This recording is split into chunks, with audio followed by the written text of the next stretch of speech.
With me today I have Dr Stuart Bell, who's an expert on religion and the First World War. And over these years between 2014 and 2019, we're seeing endless films and documentaries on aspects of the Great War and its impact on life, culture, whatever. But one area where it had a very distinct impact is the area of religion. Stuart, the First World War is just a century ago, and yet more myth has been generated by it than probably any other event in modern history. Tell me about some of the myths surrounding religion in the First World War. I suppose the biggest myth is that the whole thing was futile, that there was no point in doing it, that it was indefensible, and that increases the sense of scandal that the churches supported it as they so clearly did. And of course that is a myth that has been developing ever since the late 1920s and probably reached its high point in the 1960s with Oh What a Lovely War, where they're singing hymns to sort of underline the stupidity.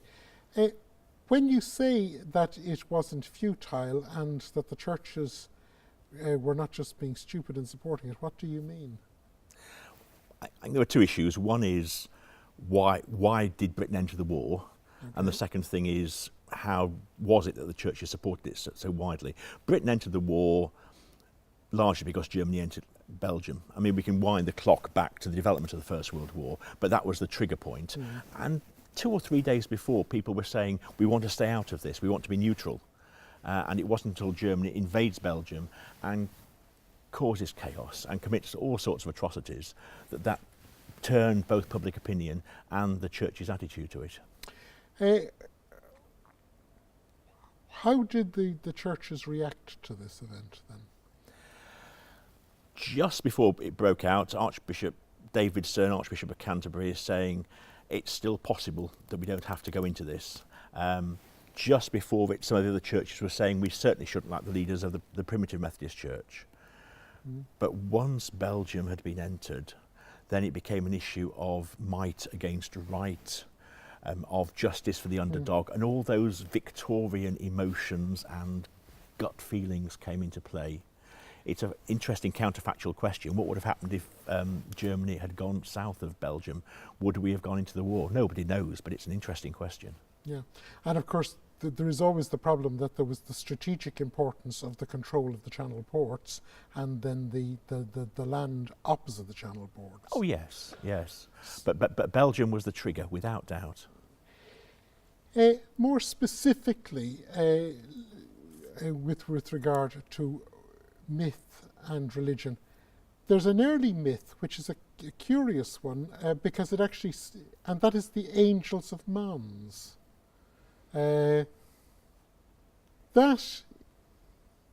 has become a sort of a miracle in the popular imagination, and it actually started as actually a journalist's spoof. Yes, yes. So much of the stories of the First World War start as legends or start as ideas, and then they're passed on and they could become factual. The reverse happened sometimes, that people began to doubt all the stories, for example, of the German atrocities in Belgium, because they were exaggerated, but in fact there was a huge amount of truth. But the Angel of the Mounds is a classic story of people wanting to say God is on our side and looking for those supernatural things that say this is true. That was published as a little pamphlet.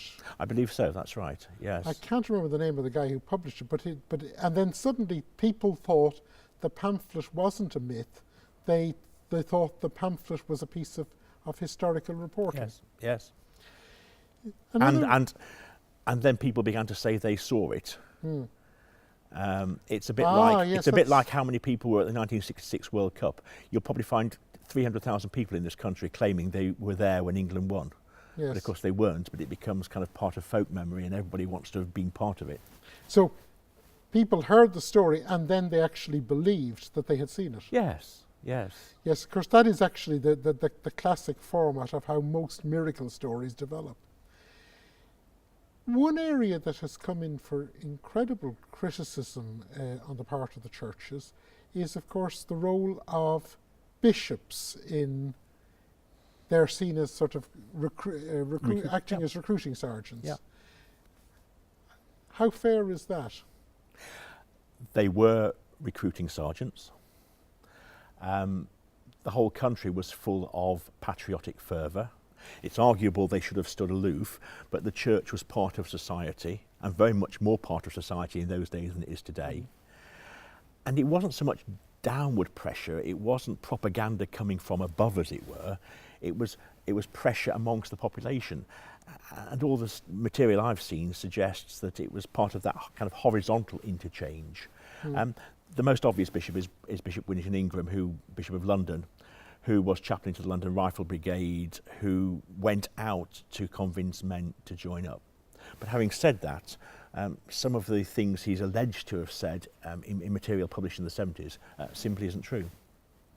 So actually there is a mythology about him which has no basis in historical... Yes, you can turn to very learned books by illustrious authors who will tell you that Winston Ingram said, "Kill Germans, kill them." And some people, that is the famous quote. And some people will add bellowed, and some people will add shouted. In fact, it was a sermon in Advent 1915. He said, paraphrasing slightly, we are enjoined in an endeavour. We cannot deny it, to kill Germans, to kill the good as well as the bad, etc., etc. In other words, he was saying that's the nature of war, and that's why, sadly, good Germans will be killed as well as bad Germans. Ah, right. That puts so actually it's an interesting thing. A tiny element has been extracted out, and then it has been blown out of context. It was edited in a late 1920s, early 1930s anti-war book that quoted what the clergy had said during the First World War, but edited it hugely, and it went through 2 stages of editing and juxtaposition, and people have used that source rather than the actual source of the sermons, which were widely available, published in the Christian World Pulpit, published in one of his books of sermons. So is it a case, like if we start, the historian will always seek to get behind the myth to try and find out what is the basis of, what is the evidence that's there. At one level it seems very easy. We have film archive, we have documentary archives, we have newspapers in the period, we have endless memoirs and papers.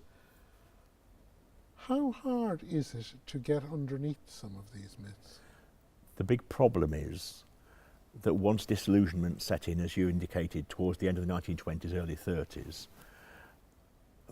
people's recollections were influenced by that change of opinion. And if they were more sceptical in the 1930s, they suggest they were more sceptical themselves during the middle of the conflict, which they often weren't.